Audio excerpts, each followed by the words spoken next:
Well, look, we have a lot more news that we were had lined up to talk about, but I do want to get into the Marvel versus DC discussion, and I'll say I'll say this: I just got some information about each company's what their plan was and how the films have done, and then where it's going from here. But the big thing, the short of it for me, and you can speak to this too, but I think about Marvel has given us good movies based on characters that people didn't even know they cared that much about. Because when you think about it, the Avengers are not exactly like A-list in the history. Like, there's not the biggest. If Marvel had all of their properties, we're going to start a cinematic universe, and they owned all of their properties, I feel like they probably would have started with Spider-Man, X-Men. Yeah, absolutely. That would have been the go-to. There's your starters right there. And then branch out into the others. But so they didn't even have their AA list to start with.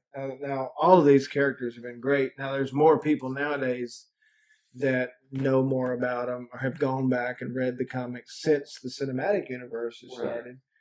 But if Marvel had their druthers, so to speak, they wouldn't have started it the way they did. They would have started probably with somebody besides the Hulk and Iron Man. I agree. I really think that if you want to go back and at the point where Marvel really realized that they could turn their properties into something larger than the comic books, it would probably, you have to look at X-Men and the original Spider-Man films with Tobey Maguire. Those films did ridiculously well. Before that, you had a really crummy attempt at Fantastic Four, and that's not we're not talking about the. We're talking about the real deal crummy attempt. Oh yeah, yeah. It was terrible, and then we talked about the Captain America film last time. Well, and I think the thing that Marvel has done is building the universe. That was the thing that really set it up. And it's not just Marvel versus DC when it comes to building a universe. It's Marvel versus everybody else. Everybody else is trying to build a universe. Absolutely. We just had pretty much a flop and a failure.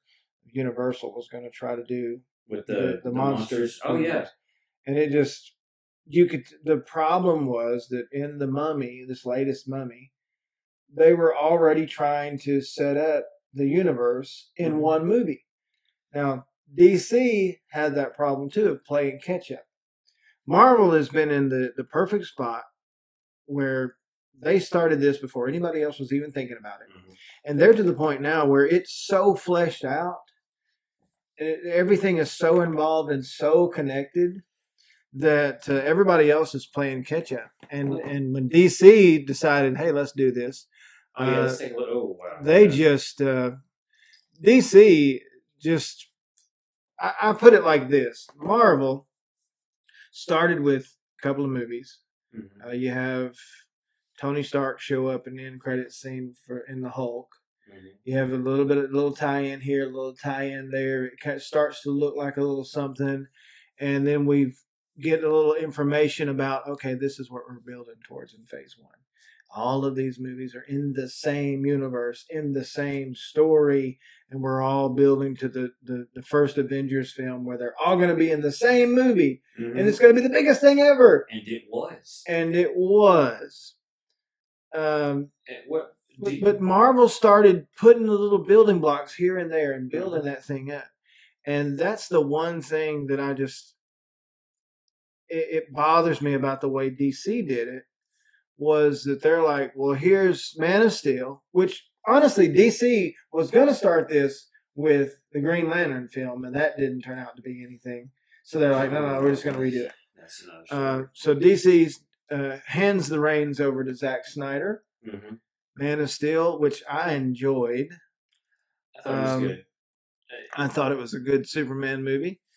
And I thought, okay, Man of Steel 2, that's going to be awesome. Looking forward to that. We got a Batman movie, probably a Wonder Woman movie. This is all going to be great. Right. And then they take everything they can think of and ball it up and throw it against the wall in Batman v Superman, and just see what's left after the ooze finished. Like, I've always said, the thing that I want to see before I die was a live action death and return of Superman. Yeah. Warner Brothers gave that to me in the most unsatisfying way possible. Mm-hmm. Yeah. I'm kind of there with you. I enjoyed the Man of Steel, and I was expecting more. Now, I'm kind of one of those. Yeah, if you're watching the YouTube, I'm gonna see about getting to where we can just kind of go back and forth. Yeah, between. If you're looking at the YouTube, you're gonna see kind of what we're talking about here. The Marvel universe versus the DC extended universe, and it's pretty telling the difference here. And another thing to consider too, at the point where Marvel is purchased by Disney, that allows the great thing that you see with Disney is that they are just fantastic storytellers. They are an entertainment company, as opposed to the people who are now in control of DC, which is AT&T. Well, and that's the thing. That's what I was saying is that DC, I mean, yeah, they were behind. Mm-hmm. That was obvious. They should have just, look, you got to be okay with that. Mm-hmm.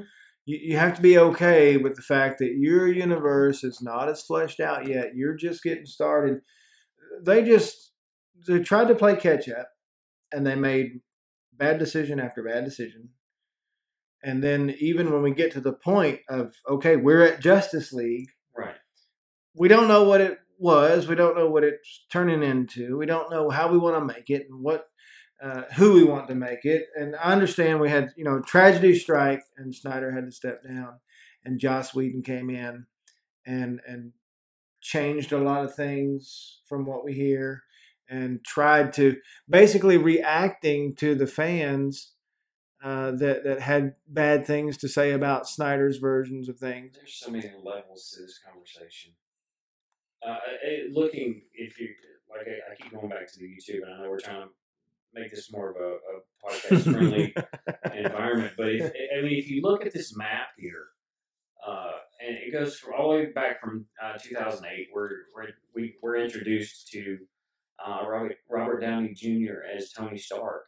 And it goes on from there. You also have the Incredible Hulk, and in 2012 we have the Avengers. I still don't know which film is my favorite out of all of those because there's so many that are fantastic. And for the most part, the origin stories of each of those characters is pretty spot on. Well, and there's a few little complaints that people have about Marvel, and the first Iron Man was one of those that stand out. The villain is always a version of the hero, right? Mm-hmm. So you have Iron Man, then you just have a different Iron Man that's the villain, basically. Well, I mean, you see the same thing in the first Avenger as well, though. Yeah, and then the Incredible Hulk. And that's what they're saying is like the villain is just a version. It's just the evil version of the hero, mm-hmm. and that goes all the way through to like Ant-Man. Even Ant-Man, you just have the villain is different, not exactly the same. He's got some more weapons and stuff, right? But it's the same thing. It's a guy that can shrink in a suit, yeah, and it's the same tech that he's gotten hold of, mm-hmm. and he's just using it, for evil. So, right. Yeah. So Ant-Man has to face another Ant-Man basically, and one of the things that I'm seeing, and I think it's starting with the Black Panther, and we saw it in Thor Ragnarok last year. We're getting some better villains out of some of the latest movies. Absolutely. And you're going to see that in Infinity War, too. Thanos is going to be awesome. I think. Yeah. Well, that's kind of why I'm going back and rereading the original Infinity Gauntlet, is because I want to see how different that character is and his motivations are compared to what we originally saw. In the film, I don't know why Thanos is on Earth. It doesn't make sense to me because, I mean, it could be just he's hunting for an Infinity Gem. And this is another thing that I've kind of come to terms with. There we go. Yeah, finally got it. Hey, there you go. I've kind of come to terms with this, and it had to start with Man of Steel. So many people who are comic book fans are fans of these characters. And, we said last time, I'm not the biggest comic book fan just in general, but I know enough about the characters and about some of the major storylines that some of the movies could bother you. It's just like we were talking about, excuse me, it's just like we were talking about books and how when you've read a book and then the movie's different, right? Yeah. So the entire Marvel Cinematic Universe is different from the comics. DC, one of the things I just had to come to terms with when I'm watching Man of Steel, especially Batman v Superman, like I said, Death and Return of Superman in the most unsatisfying way possible. I had to just come to terms with the fact that this is not the comics universe. It's a brand new story. I have to clear my mind and say, none of this has happened yet, and we're not taking things that I know and love and killing them. We're just telling it in a different way. Right. Well, that's something that we kind of had, that we alluded to last time, if we didn't even directly say it, which I think we did, is that we have to understand that these characters are mirrors of the characters that we are familiar with. Yeah, this is Earth 2. Or Earth 875. Yeah. A lot of people complained with the big complaint with Man of Steel. Well, one was the fact that half of Metropolis was destroyed by the end of the film. Yeah. The other one was that Superman doesn't kill. Well, in the comic books, if Superman's going to kill anyone, it's Zod. Well, and I was okay with the way that went down at the time too. Right. Because everybody says, no, he doesn't kill, he doesn't kill, he doesn't kill. The way I saw that is he didn't really have a choice. Yeah. Zod was about to kill that family. And besides that, he's got to be thinking, look, this could go on forever. We could destroy every city on the planet, and neither one of us would be hurt in any way. Right. So I'm sure it's just like no other options.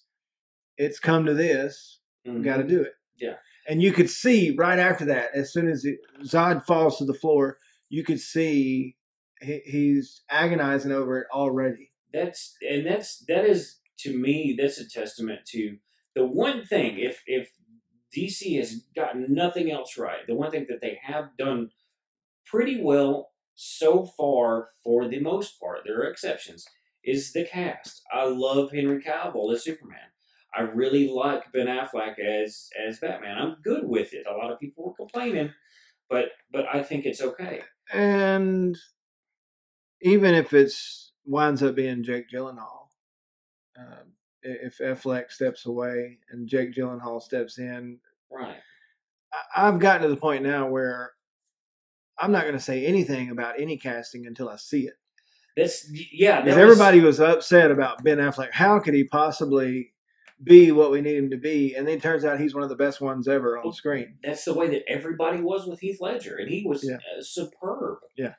And then I was that way initially with the casting of Gal Gadot in Wonder Woman, or in Justice League, or no, Batman v Superman. Right. Oh, I have to go back and think about when did she first show up. But that was my initial thought, and then after seeing her portray this character, I'm good with it. So I'm not one who's gonna. I try not to judge initially based on a casting. Well, and one of the things about DC is they put all of their eggs in the Zack Snyder basket. Yeah. He is not a filmmaker that's going to be able to make a wide range of styles. It is his style. Oh yeah. And Batman v Superman especially, you see it in Man of Steel too, but Batman v Superman especially, you can see the imagery. He is more obsessed with a panel. Superman floating over a group of people with the sun in his back and looking like that Messiah figure. Right. And it looks like a comic panel. Yeah. Zack Snyder is obsessed with that imagery and that style. Right. And he's going to make a specific type of movie. And it's going to be a Zack Snyder movie. Right. The whole universe now is a Zack Snyder style because they trusted him with all of the main stuff. You know, Man of Steel, Batman v Superman, and he was, of course, started on the Justice League. I think we saw the mess, if you want to call it a mess, as far as the technical filmmaking aspect. Now, I enjoyed Justice League because, like I said, I have just erased my memory from what I know of the comics, and I'm just enjoying the films. Right. I really like Justice League. Especially the Superman parts. Well, yeah, of course. The return scene, right, where he shows up and then the cyborg shoots him, and that whole scene was fantastic. That was what I was kind of hoping to see during Batman v Superman, because especially the scene where Batman shows up. And Batman v Superman, CG. That's another thing. Yeah, it gave me Death and Return of Superman in the most unsatisfying way possible. Yeah. It gave me live action Batman versus Superman in the most unsatisfying way possible. With not just because I'm a Superman fan and I don't think any of that made any sense as far as Superman's decisions during their battle. Oh man. It's just, I mean, I understand they're always going to write it in a way that Batman is the good guy and has to find a way to stop Superman. Batman seems to win every battle he's ever written in. So, well, yeah, that goes back to what you were saying. Oh gosh, what can we say? The worst part to me about the Batman v Superman. Obviously, you've got Batman, who's he's a thinker. If he's absolutely nothing else, he's a thinker. But he is blinded by rage. And he's fed by the worst possible Lex Luthor ever cast. It was, and that's another thing. You know, last time we were talking about one of the things that people sometimes get upset about is, you know, the filmmakers don't do the things we thought they were going to do. Right. And the fan theories are almost 100% of the time better than what actually ended up being the real movie. Yeah. I thought it was going to be Lex Luthor Jr. I thought we were going to get, even if they take him all the way through that movie, I thought, all right, at the end of that movie, maybe post-credits, whatever, we're going to see that wasn't Lex, that was Lex Jr., and we're going to see the real Lex Luthor. I wanted it to be like Bryan Cranston or somebody. Yeah, I would have been so mad about that, though. The reason... I mean, look, give them credit. They stuck to it. This is Lex. Well, this is him. Well, that was if they had done that, that would have. The only reason I think that they didn't do that was because they saw how poorly people reacted to that in Iron Man 3. Well, yeah, with the Mandarin, right? Because you had the carbon copy version of the Mandarin, and he ends up being nothing but an actor. But that's a little different situation, and that you do have some precedent for the Lex Jr. Yeah, that's a thing. Yes. You know, the Mandarin thing in Iron Man 3 was just out of nowhere. Yeah. Like it was even built up in the promotional materials and most of the movie, and everybody's excited about the Mandarin, you know. And he looks amazing. And it's Ben Kingsley, and he's doing it right. He's doing the Mandarin, and I was like, this is going to be awesome. And then they give you that in the most unsatisfying way possible. Yes. So, and Iron Man 3 is one of the few. I still enjoy the movie, even though I didn't like that. It's one of the few movies that gets a little bit lower rating from critics and fans. Very few of the Marvel movies do very, very terrible. I got a little data on these. The total films released so far is like 17 for Marvel. For Marvel. You think about that. If you look at it in reality, that's 16 sequels. Yeah. If you think about it honestly, that's 16 sequels in this storyline. They're all gangbusters. They're all awesome. Even the bad ones are still good movies. Right. They're just not as amazing as the other ones, right? Right. So your average Rotten Tomatoes is a good aggregate, I guess. Your average score for Marvel movies on Rotten Tomatoes, 83%. That's amazing. Yeah. Critic score is 74%. What do you think, and unless you have peeked at my screen, what do you think the average for DC movies is? Marvel's at 83%. And again, that's like average Rotten Tomatoes. That's the total average, 83% over all the movies. Now, they've had 17 movies. DC has had 5. That doesn't skew the average either way, just the fact that it's not the same amount. Right. What do you think the average rating is for DC movies? Okay. Well, I'm looking at our screen here. We've got Wonder Woman, and that was really high. It was good. That was somewhere in the 90s. Everybody everywhere loved the Wonder Woman. I loved the film. It was great. I think everything else, maybe Suicide Squad was like a 10. So I would say 35 to 40%, if I had to guess. They did a little better. Maybe Wonder Woman picked them up. That's 48%. 48% is their average Rotten Tomatoes score. But here's what I'm saying. Marvel.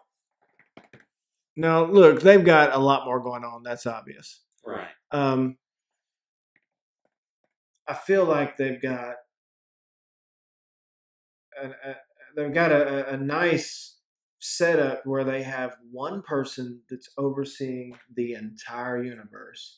And even though you have different directors directing all these different movies, they still have to come back to him and be like, is this what you want? Is this going to line up with the story? Right.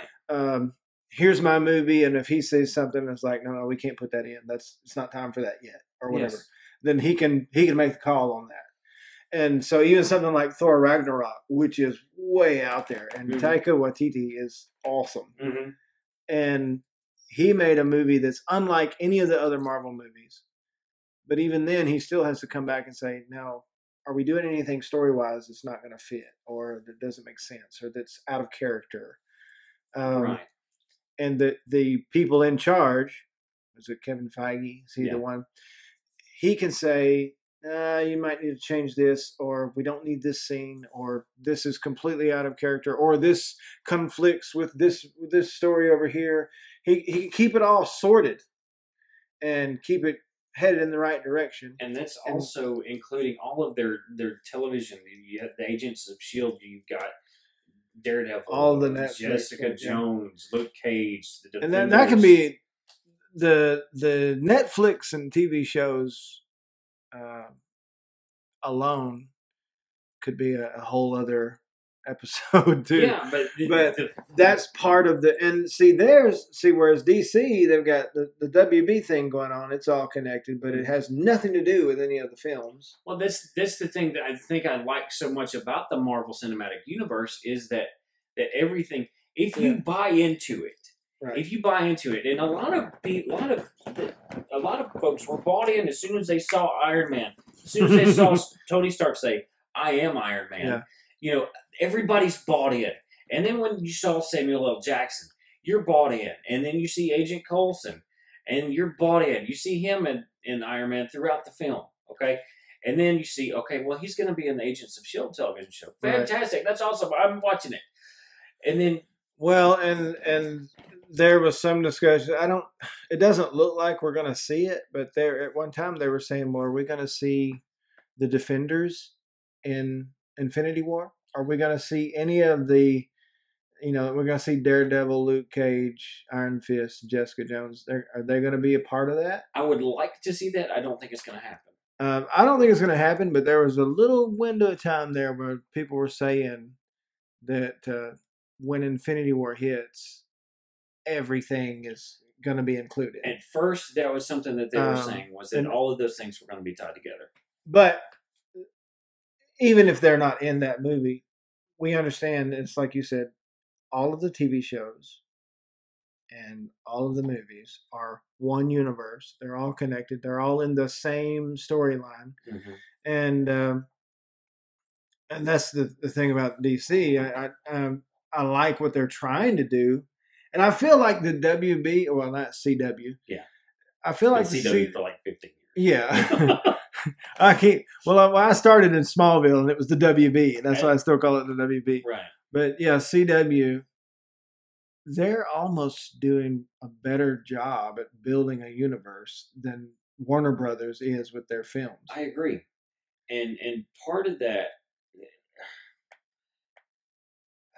let me think how to put it. I think that the CW's Arrow is a better Batman than what they put in the DC Extended Universe. The Flash, I feel like it's better. That said, I feel like the Flash on the television show is more. He's more matured into his role than what we get when we watch the Justice League film. And I appreciate. Didn't mean to cut you off there, but talking about the Flash, I appreciate that you get to see him in costume. That was I understand that the whole point of Smallville was no flights, no tights. Right. And I get that. You want to make a Clark Kent show. But after the end of season 10 and they finally do show him, even though it's not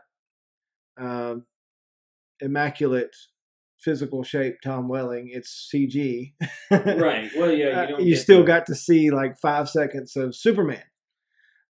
I would love to have them. 2 seconds. I would love for them to have him to be in shape for it, for one. Yeah. And to just kick off another series right there. He's still in much better shape at that point than we are now. Well, I'm just comparing Tom Welling with younger Tom Welling. Right. Yeah. I would definitely need to be in a CG Superman suit. There's no doubt about that. There's a lot of computer graphics, buddy. But yeah, so somebody needs to get the eraser out, right? Yeah. Get the slimming tool out. That's what you need to do for me. No, but that's the thing is like the TV universe is more fleshed out and more coherent than the movies. Yeah. What you've had happen with the DC movies is, okay, you had Zack Snyder for Man of Steel, Batman v Superman. He is taking it in a very specific direction. And even though I would not have done any of those things in that way, as far as Batman versus Superman or Lex Luthor or putting Wonder Woman in just for the sake of it and having Doomsday, like just throwing it all in one movie. I never would have done that. But so I accepted the fact that, okay, this is their version of everything. It is what it is. But so you have Zack Snyder take it in a very specific direction, and then Suicide Squad is same universe, completely different director, completely different feel. And it's more about the villains. And I was excited for Suicide Squad, and I enjoyed that movie. I know it didn't get the best ratings, but I liked the Suicide. Yeah, I think it got like a 2%. Yeah, and I actually liked the movie while I was watching it. But like we talked about before, while I'm watching something for the first time, I'm not thinking about all the technical aspects of it. Like what's wrong with this movie? Yeah, and I can look back at it now and I can see the poor editing and things like that. But then you have basically Wonder Woman is a response to everything everybody was saying was wrong with like Man of Steel and in Batman v Superman. Why is Superman so depressed about being Superman? This is not at all what Superman is supposed to be. No, and that was the thing that I actually liked about Justice League was the fact that okay, he came back and there's this moment where he's still, I guess he's kind of groggy, he hadn't had coffee yet, but there's a point by the end of the film though that Superman actually feels like Superman. Yeah, And when he finally comes back and helps him out with Steppenwolf. right, when he makes the statement about truth and justice, and when he actually laughs while he's in costume, it was Right. amazing. I'm like, who is this guy? Where's he been for 5 years? Well, and part of that was in response to Wonder Woman. Mm-hmm. Wonder Woman 2017 was Superman 1978. Exactly. Yeah. Oh, yeah. It was a mirror film. Yeah, absolutely. It was Wonder Woman was what the Superman movie should have been as far as her attitude. Now I know it's a period piece, but her costume is bright and colorful. Yeah. The movie has some comedy, some levity. She's a fish out of water. You get that whole shtick going, but then when it's time to fight, she's ready to fight. Yeah, and she Wonder Womans it up, and everybody's amazed with it. And cheers. Right. I'm sporting my Wonder Woman mug tonight. If you're listening on the podcast, you won't be able to see that. But if you see it on YouTube, you'll see Wonder Woman mug. This is my wife's Wonder Woman mug. It's our only DC regular mug. All of my Superman mugs are travel mugs. So I decided to break out the Wonder Woman, which I'm a Wonder Woman fan. And that movie was exactly what DC needed. But then it's like, okay, where are we going from here? Right? What happened was you had already filmed most of Justice League before the Wonder Woman movie came out. And they're like, oh, wait a minute. People like the way Wonder Woman was done. They like the bright colors. They like this style of movie and the lighter tone, I guess. But then your next project you have lined up, or your next release lined up, is Zack Snyder's Dark Justice League. You had a tragedy happen. Zack Snyder had to step away, and Joss Whedon stepped in. Yeah, I think he did more than just finish what Snyder was doing. He came in and sliced and diced and made a completely different thing. I think. I agree.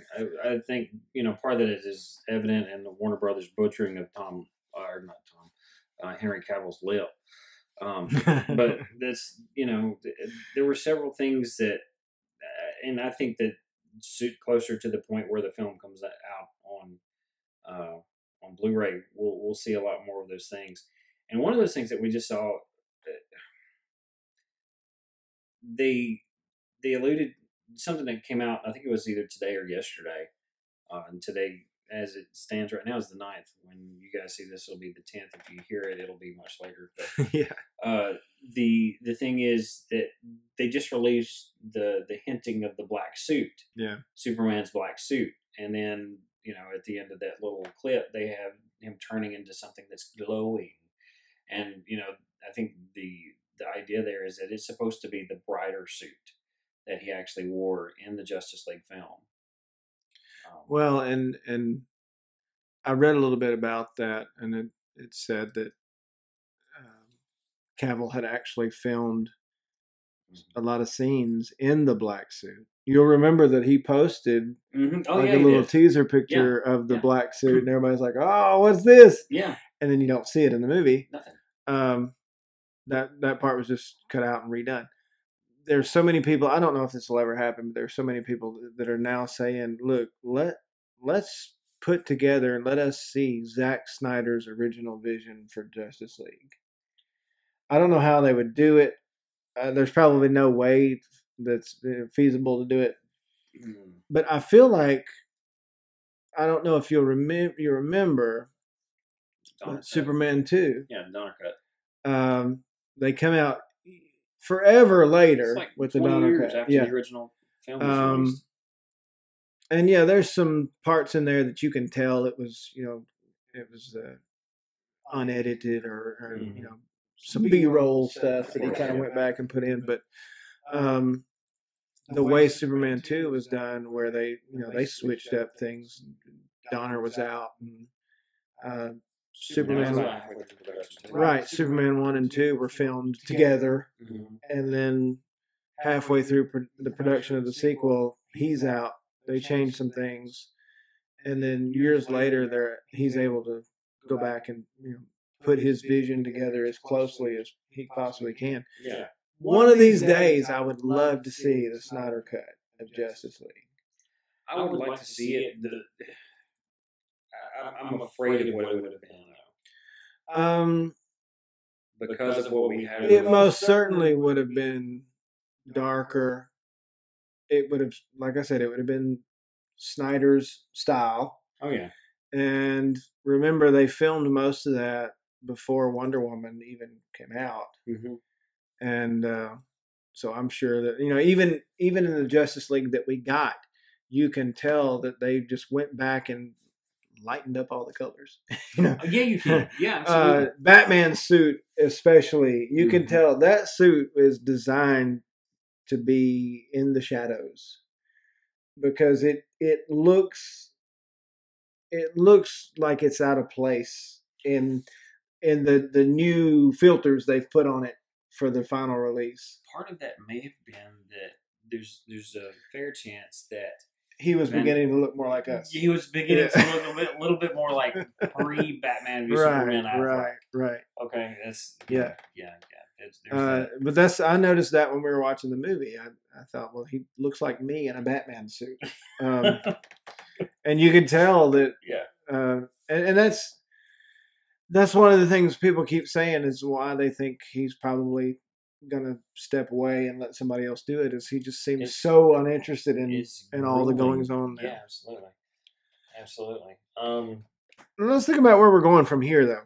Yeah. We mentioned that Marvel has built, an immaculate web of storylines, and everything's connected to everything, and we're all headed towards Avengers Infinity War. That's the thing, like way back in 2012 it was all looking towards the Avengers assemble, and for the first time ever we're going to have this many people in the same movie at the same time. And that was amazing, and it turns out that's a fraction of what we're going to get in Infinity War. Oh yeah, absolutely. And Infinity War, after that, well, that's another thing. That's the only thing that I'm confused about right now is Infinity War releases in May. Right. Ant-Man and Wasp, which looks awesome, by the way. Oh, yeah. It releases, July? I believe you're right, yeah. When is it set in the timeline? Is it set before Infinity War or after? It would have to be after. Why after? Because Ant-Man is present in the Infinity War, but what's her name? Evangeline Lilly, is that her name? Yeah. I don't know that she is. Hope. Yeah, Hope Van Dyne or something. Okay. I don't know that she is. So here's the graphic on the screen currently is not correct because Black Panther. Right. They've moved that. And they've changed the name. I don't think it's Infinity War Part 2 anymore. It's something completely different. So Infinity War. Mm-hmm. If Ant-Man and Wasp is set after Infinity War, right? What happens between the end of Infinity War? Does something get reset? I have no idea. Because do we see like Adam Warlock? I think that's very possible because I want to say that was hinted at the end of Guardians 2. I think that large cocoon thing that we saw at the end, that's Warlock. Okay. If Ant-Man and Wasp, and from the looks of the trailers, like everything's back to normal. Mm-hmm. So we're going to have this huge Infinity War, and we can tell just by the trailers that stuff's going down, right? Lots of stuff. Maybe a lot of people are going down. A lot of heroes may be going down. Mm-hmm. Something has got to happen to where we're resetting some stuff. Like, okay, because it's very possible with the Infinity Gauntlet being a thing that we're going to see complete devastation and everybody's getting killed, and then it all resets. Yeah, that would feel like it'd be way too soon to do that, though. Well, yeah. I agree, but the thing that you have to kind of recall, though, especially by the original Infinity Gauntlet series, which is what this what the basis of this whole Infinity War is. It's the Infinity Stones brought into the Infinity Gauntlet. Thanos is in love with death, and he murders half of all living beings throughout the cosmos, just to make death happy, because apparently she's not busy enough. So, but are we gonna get something that grand in the movie? I hope so, but it is and look, the way the trailers are portraying it's doom and gloom. Like they're no match. Is what it looks like. That's what I'm saying. They're not. No, that's what I'm saying. The trailers are making it look like we're gonna get that comic book style, just devastation, beat down. Yeah. Well, that's what it's supposed to be. And it is in the comic book, and it's hard to say because in the film we don't have any history for Thanos. Right. In the comic book, you have, and the thing that Marvel did, they had the six issue series, but then they had it every other series that would tie into it. Yeah. And especially after that, it was the Infinity Crusade and the Infinity War that was after that, and just this is another story. But I say that often, don't I? That's another story. That's another story. There's too much in here that's all over the place. But anyway, it's Thanos' hubris that catches him. Yeah. It's an oversight of his own, and I kind of feel like that. Well, and that's the thing. That's what I'm looking forward to seeing as far as Infinity War goes. Is number one, just how bad is it going to be? Mm-hmm. I'm excited to see that because, like I said, I've read that series in the comics, and I know what's supposed to be coming. Right. But I do have a question about Ant-Man and the Wasp. It's either set before Infinity War and they're just releasing it after, or it is actually set after and something has happened to reset things. I know all the different possibilities. What do you think you're going to see in the cinematic universe? Okay, here's what I think I'm going to see. In the comic book, and I keep referring to that because it's the basis for what we're looking at. In the comic book, Thanos has taken his granddaughter, Nebula, which in the film universe, Nebula is his daughter. Yeah. He's taken her, and essentially Nebula is a daughter, and she's the one that gets the Infinity Gauntlet because Thanos is bragging, and his hands are up. Next thing you know, Nebula's got the Infinity Gauntlet. I would like to see that. And at the point where Nebula gets the Infinity Gauntlet, Thanos is in trouble, and Nebula is convinced to hand the Infinity Gauntlet over to Adam Warlock, who turns around and resets everything. Right.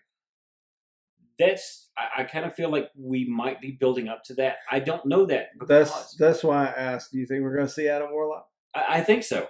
But another thing, too, though, is I really kind of wish that Marvel had made steps to get Fox a little bit sooner. Yeah. Because there's so much. I mean, Age of Ultron, I went to that YouTube channel we were talking about, Comics Explained. Yeah. And I watched every bit of Age of Ultron, and I thought, wow, I wish this was, it could have been a trilogy or more of movies, but you could do that in a trilogy.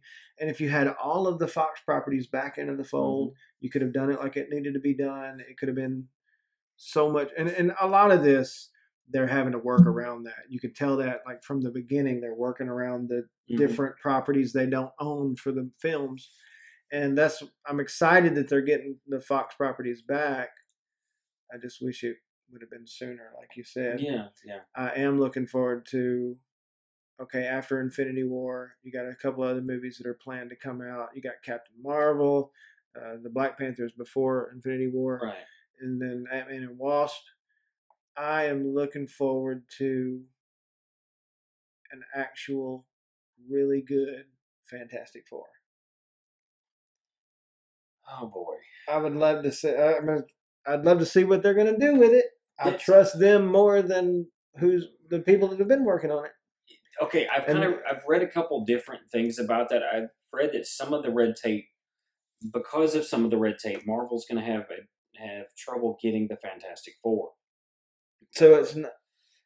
They're just getting X-Men. Well, I've read that, and that's I haven't checked on it in a while. And crushing my dreams. I know, man, because what I want to see and what I had hoped to see here at this point was Silver Surfer somehow involved, because well, he plays such a big part in the comic storyline. Right. And that was the same thing with Age of Ultron. There's so much when it comes to time travel, and the main characters in Age of Ultron weren't even owned by Disney and Marvel, so they had to go a completely other way, a different way.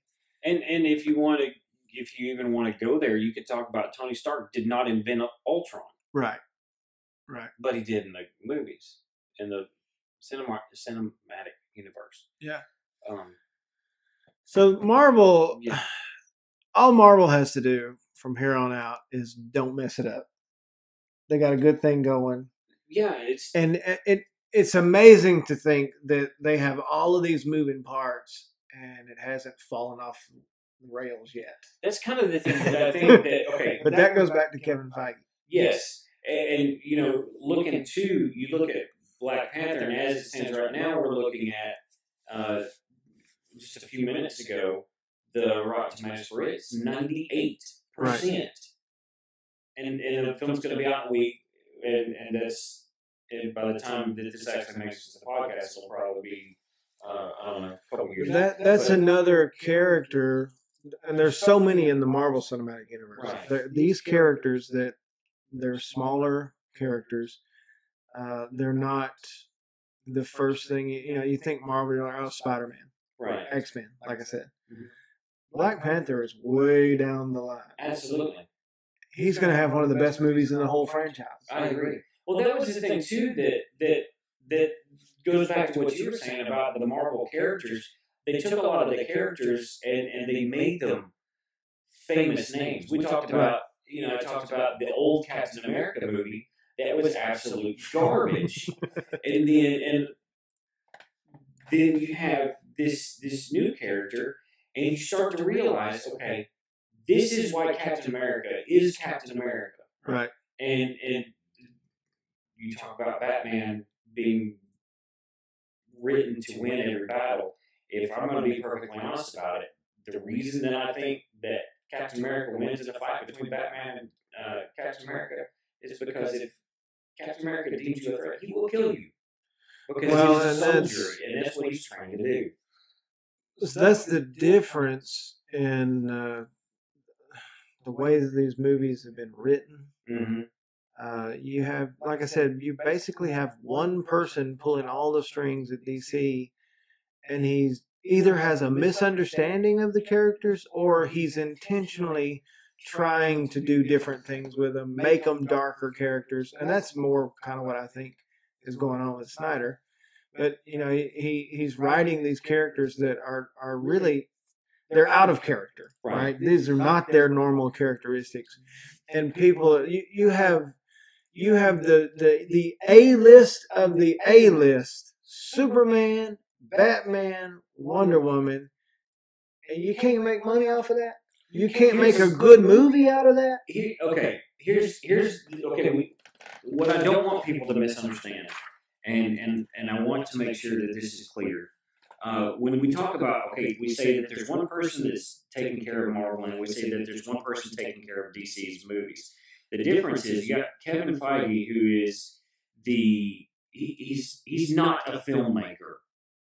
His job is to make sure that the universe stays uniform and the characters stay true to at least the basis for the character. Right. The thing that has made these characters last, and when you talk about Captain America, you're talking about a 75-year-old character. Okay, you're talking about Spider-Man was his first issue was 1961, and a lot of these characters were built in 1960s, as opposed to Zack Snyder, who is a filmmaker, and and and I think for whatever reason with Marvel, you have the guy who's in charge of Marvel Studios. He works for Marvel, and he had this is where the buck stops. Yeah. As opposed to Zack Snyder, who up to this point, the buck stopped with him. Yeah. Now, granted, he's a fan of these things, and that's okay. But his specific style of filmmaking, because of what Superman is, and his, I thought when I first heard Zack Snyder's going to handle Superman, I thought, okay, he could do well with it, so long as he just doesn't try to make it Sucker Punch and and 300. Right. So long as he can make Superman be Superman, then it will be okay. But he made Superman like he's Zack Snyder to death. Yeah. Well, and I think the biggest difference, if we're just saying, as far as movies go, Marvel versus DC. Mm-hmm. You just said it. You said Marvel Studios. Yes. They created Marvel Studios specifically for this purpose. Mm-hmm. And it's not that old. It's like 10 years old. Right. That's the whole point of Marvel Studios. What you have at Warner Brothers is they bought these properties from DC, and now they can make movies. Warner Brothers is the Fox or is the Sony that Marvel is trying to buy their things back from. Right. And another thing to take into account, too, is that, one, Disney now owns Marvel. Disney is it's an entertainment company. Right. So you have this Disney machine who has been putting out princess movies and Mickey Mouse for 100 years. And now they've got this massive marketing machine. And they can turn around and they can make Captain America and Spider-Man and Iron Man, and they can continue to make those characters and push those characters and push those movies and put their Disney magic on it. And then you have AT&T, which is a cell phone company. And I worked for AT&T for a year in their mobility and their cell phones, their internet. They now have DirecTV. Yeah, they're just buying properties. But they're not an entertainment company. Yeah. Well, and if we're thinking about, okay, let's try to bring this to a close, we'll say for now, and say, okay, where do we go? We've been talking a little bit about where do we go from here. What's next after Infinity War? Possibilities are endless. Absolutely. Absolutely. Where Justice League was originally supposed to be Justice League Part 1, Justice League Part 2. You can tell that Steppenwolf was supposed to be the appetizer, and then we're going to get to Darkseid. Right, he was supposed to be the harbinger for Darkseid. Right. So I can tell that was the original plan. But what are they going to do?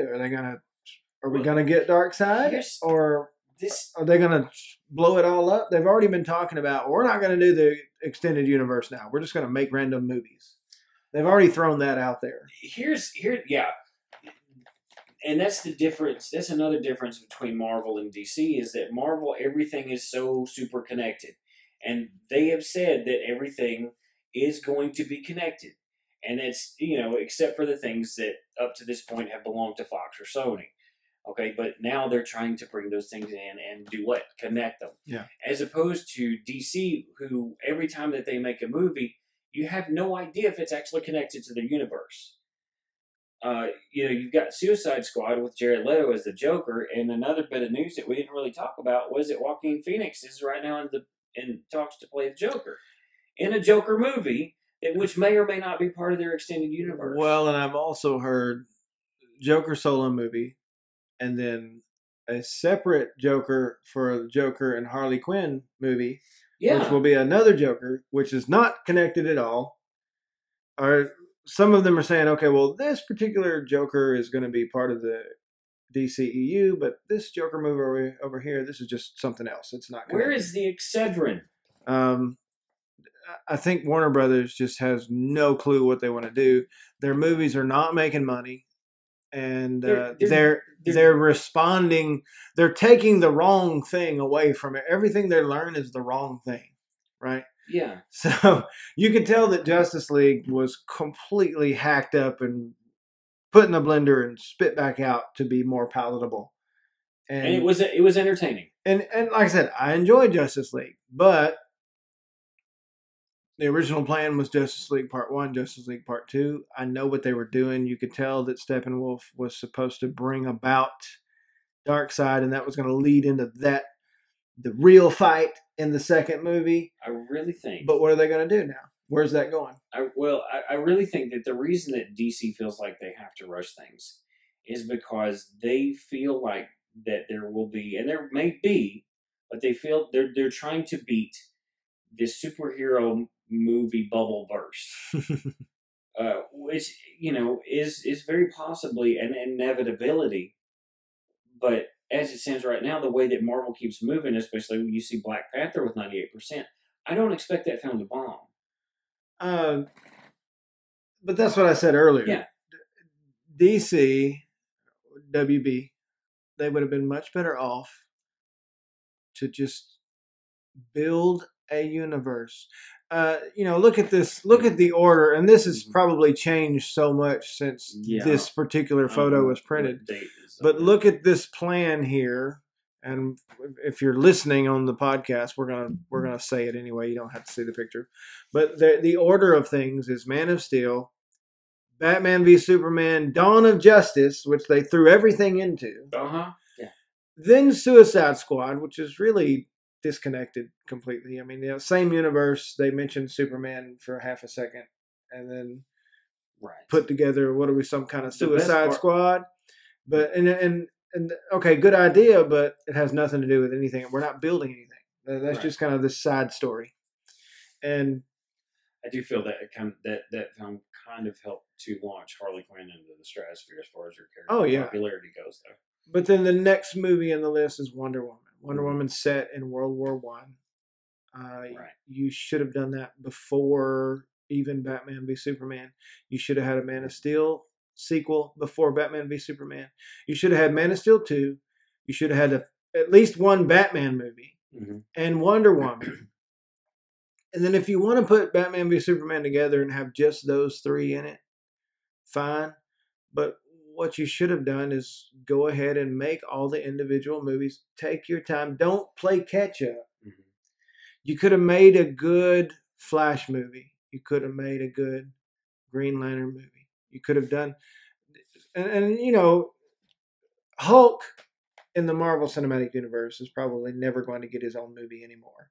They figured out that he works well with others. And a buddy comedy. All right, so there may be some of the Justice League that you're going to always, you may always need Cyborg to just be in the Justice League movies or whatever, or whichever character.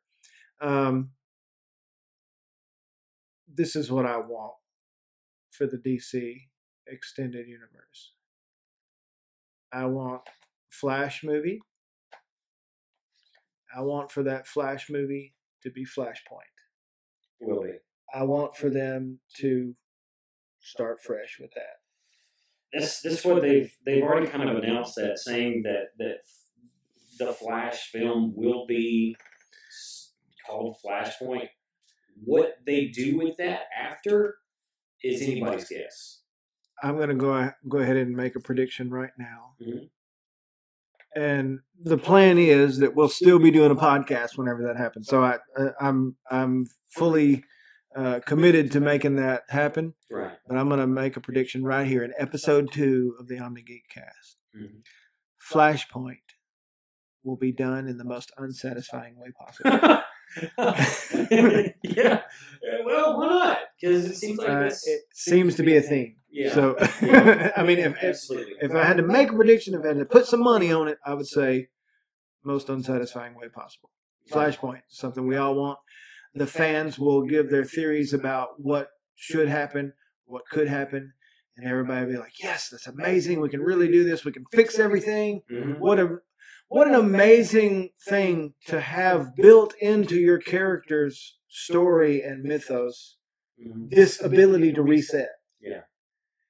And so you don't even have to say forget it. We're throwing all this out the window, and we just got to start over. You can keep it all in the same universe from where you started way back here, and do Flashpoint, and make it right. How bad is it though, where you have to in your 6th movie have to hit the reset button and have a Flashpoint? Now that's not. This is us just kind of guessing what's happening here. We don't know, they probably already announced what that unknown there is. I can't think of what it might be off the top of my head. Whatever that unknown DC film is. I am looking forward to Shazam. I think Zachary Levi will be superb. I think I turned you on to Chuck several years ago. Oh yeah, because I watched that show religiously. I thought it was fantastic. It was, and I am looking forward to Shazam. But here's my thing: I'm not even concerned with, well, how does that fit into everything? I'm just looking forward to that movie. Well, at this point, because the way they've done things up to this point, it just doesn't matter, right? They haven't really connected a universe well enough for me to care about what happens from here on out. Like I said, with DC, I've had to just come to terms with it and say, look, it is what it is. I just enjoy getting to see these characters in live action. Well, basically, the problem exists that we just don't know what's going to be connected and what's not. Well, and that goes back to the way they're doing a lot of these villains movies is there's going to be this movie. It's not really in this universe, and then this other movie over here, different person playing the same character. It's just they don't know what they're doing. They need to get one person in charge of things to just bring everything together and say, all right, from here on out, this is what we're doing. And it's possible that they have that one guy that they're using in that position, but if they do have that one guy, he needs to find another job. When Affleck came on, and they were planning the actual Batman film with him, that was one of the things they were trying to get started. Is we need some comics people to come over and kind of oversee what we're doing. That was going to be the first film that they were going to oversee from the comic side. And now we don't even know what that film's going to be. We're probably not going to be Affleck. I would be okay if they got somebody like Kevin Smith to be involved in it because he's a comic fan.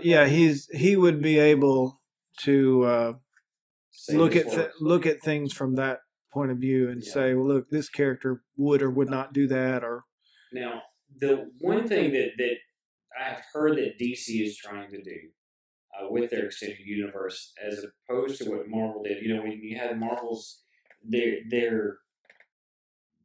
built their team of heroes one movie at a time. Right. Okay. The thing that I've heard that DC has started to do is they've started to realize, okay, well, we've already messed things up so far, so let's just take it another step forward, and instead of making these films about the heroes, we're going to start making our own villain universe, and we're going to build this villain team, this team of villains that's supposed to be just outstanding and superb and yada yada yada. Well, I don't know. Their DC and Warner Brothers is still kind of throwing stuff at the wall and seeing what sticks. Yeah, they're still not really sure what they want to do with all this. And you look at, we looked at their ratings, 48%. Domestic gross per film average, that's worldwide, 753 million. That's not bad, but that sounds like, wow, that's a lot of money. Well, but you got to think about how much that it costs to make these movies. That's like Batman v Superman. It brought in $1 billion. Yeah. But it cost almost $1 billion to make the movie and to market it. So yeah, and then you have a movie like Wonder Woman, which not only does gangbusters at the box office, they didn't spend a lot of money on it either. that's a success in every way. It's got good ratings. Everybody likes it. Critics like it. Fans like it. Made a lot of money. That's what they want. Right. Unfortunately, that's the only movie in the entire universe so far that has really done all of those things. Mm-hmm. I agree. So I hope going forward that DC can get their act together, or Disney can buy DC. I just don't see that one. The way that I could you might remember a few years ago, there's the big lawsuit with the Seagulls and the Schusters in DC, and it had something to do with the rights to Superman, and there was a judge at one point in time who said that, yeah, DC's got a right to the Superman character that they've created, but so do the Seagulls and Schusters. So they could the thought was that DC would have their version of the character, but then the original owners, the family of the original creators, could take that character and sell their version of it to whomever. And make their own Superman movies. Or make whatever. Or books or whatever. Yeah, but the thought was, and thought ran through my mind for about half a second, was wouldn't it be funny if both Marvel and DC had Superman?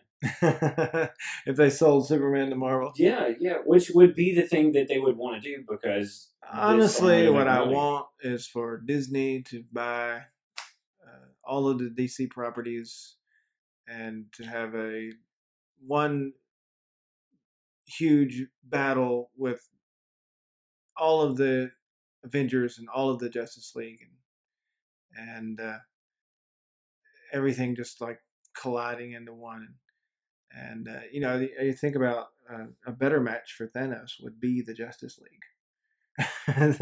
They're a better match than the Avengers. Now, there's still no match. Yeah, well, the problem that exists with the Infinity Gauntlet, the whole point behind the Infinity Gauntlet is that it makes him a god. Right.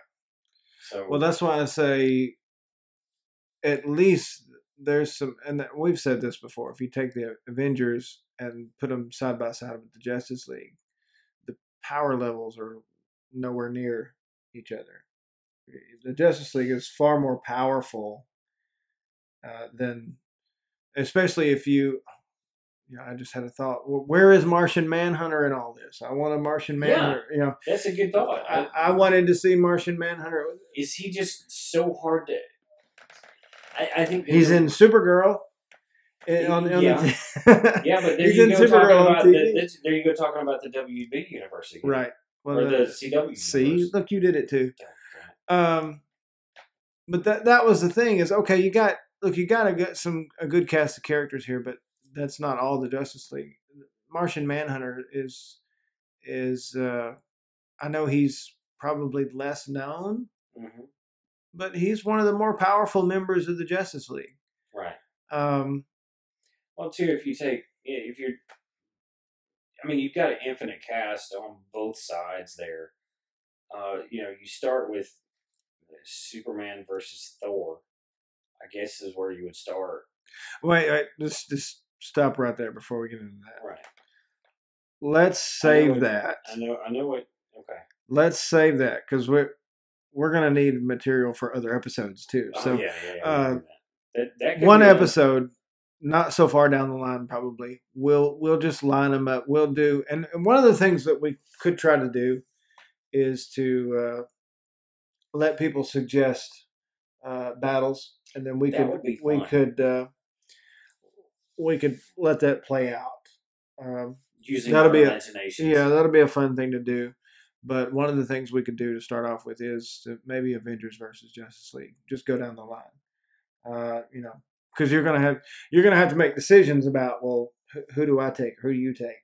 Mm-hmm. What's our strategy here, right? So that could take us another 2 or 3 hours to discuss Avengers versus Justice League. So okay. Oh man, and we would have to have rules for this thing too. We'll figure all that out, and we'll throw it out to the listeners. If they want to make suggestions for future battles, we'll do it that way. But what is your just final verdict? What do you think about the plan for Marvel, the plan for DC, and the outcome for Marvel so far, and the outcome for DC so far? Okay. Marvel has a plan, DC doesn't. Okay, agreed. So if you're gonna compare apples to apples, it seems like Marvel has Apples to tennis balls, basically. Right. Yeah. I mean, you've got Marvel, who has everything laid out, and they've got so many smaller parts that play into each little piece. Yeah. And they Easter egg throughout each of them to let you know, okay, this is coming. Right. Be ready. As opposed to, and the post-credit scene is the greatest invention ever. Well, it is. Well, I mean, who did it first? Howard the Duck, maybe. I don't know. There's more than that, but I remember Howard the Duck had one too. But anyway, the Marvel perfected it. Now you can't go to a Marvel movie and not expect to see at least one post-credit scene. Anyway, this. So Marvel has a meticulous plan that they have carried out to near perfection. DC doesn't have a clue. They have a clue. They're getting little clues here and there. It's just not pieced together yet. You know, it's kind of like when you've hidden something from a child and you have to tell them, oh, you're getting warmer. Oh, you're going wrong way. You're getting cold. You're getting cold again. Okay. Right. It's kind of what DC looks like they're doing, is that they're playing a game. And they're not really sure what they're doing. Well, it's not really any kind of secret to say that Marvel is doing this a lot better than DC. Right. I hope DC can right the ship. I'm such a big fan of all those characters in that universe, and I just want to see good movies, right? The thing that Marvel has done is they have made good movie after good movie, and they've made it with characters that are lesser known, and now they're bringing people over to the comics fandom who've never even heard of most of these characters. And now they're seeking out the comics, especially things like Guardians of the Galaxy. People are seeking out Guardians of the Galaxy issues now that they didn't know who they were before. Well, you had the original Guardians of the Galaxy were not the characters that we know now. Right. As the Guardians of the Galaxy. It was set like 1,000 years in the future. Oh, yeah. But here's my perspective going forward on the DCEU. I am terrified that Shazam will be the last film that we see, because they're already they're working on Shazam now, and the Flash it's pretty close to being finished. They're almost finished with Aquaman, as far as I'm aware. But I'm afraid, I dig it. I am afraid that this Flash film is going to bomb, and this is I haven't seen a whole lot on it, but the character in the Justice League got on my nerves. He was okay. He was kind of funny. I know why he was there for comic relief. But he just kind of, he was like, he just kind of ran around bush people. That's all he did. And he was their Peter Parker for that movie. Like he's the one that's, look, I haven't been doing this, and I'm a little bit out of my element here, and which is kind of not really the way that things. Of course, the way Spider-Man was brought into the Civil War, yeah, he's a young guy. He's not really been doing this, but he holds his own. That's the whole problem with the DCEU, is the fact that the Flash has not been doing it for very long. But he's still the Flash. He still has. He has more abilities than he does in the movie. He seems to be a little bit bumbling. Now, look, that's the point. One of the best things in the whole movie is when he tries to go around to the back side of Superman, and Superman turns to watch him inside the Speed Force, and Flash is just like, what? And then but then he's bumbling. He's like, just trips, and he spends most of the movie either tripping or like I said, it's something he hasn't been doing it very long now. I would have liked to have seen a more experienced Flash. But even this version of Flash, you could have had some of the comedy that's in there, and he could have been better at what he does. They didn't have to make him so bumbling, right? Yeah, and you're talking about a guy who's genius level IQ, who acts like he doesn't know how to put one foot in front of the other, and as opposed to Flash film, you're afraid it's going to bomb.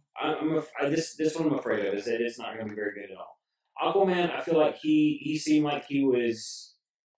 I could be completely way off base here, and I hope I am, because I want to see more of these characters, because Aquaman is one of those characters with at one time I would probably have been like, why would I want to watch an Aquaman movie? Mm-hmm. I said the same thing about an Ant-Man movie, and I love that movie. Yeah. So, but that's also the difference in Marvel and DC and what they're trying to do. But okay, say the Flash film bombs. Do you feel like Warner Brothers kind of loses interest in it after that? They've already hinted at the fact that we're just going to make random comic movies. We're not going to try to build a universe. We're just going to make a good movie here or there. Wow. And the next Batman film may or may not be in this universe. And you feel like they're just going to give up on it? Every time they announce a movie, they're non-committal about whether or not it's going to be in the universe. Now, that said, I've heard that Shazam will be. I don't know if it will be or not. And then they're talking too about a Black Adam film starring Dwayne Johnson. Right. And if he's not supposed to show up in Shazam. He's supposed to have his own film first. Yeah. So the final verdict on DC and Warner Brothers is probably simplified best by saying they don't have a clue. That's I would say that's pretty accurate. Or it doesn't seem like they have a clue. Marvel, I will watch as many Marvel movies as they're willing to make, as long as they keep making good movies. I will watch all of the movies put out by both Marvel and DC. Well, that's true. We're going to watch all the things. We're going to watch all the things no matter what. It's just a matter of how frustrated will we be between each one. Right.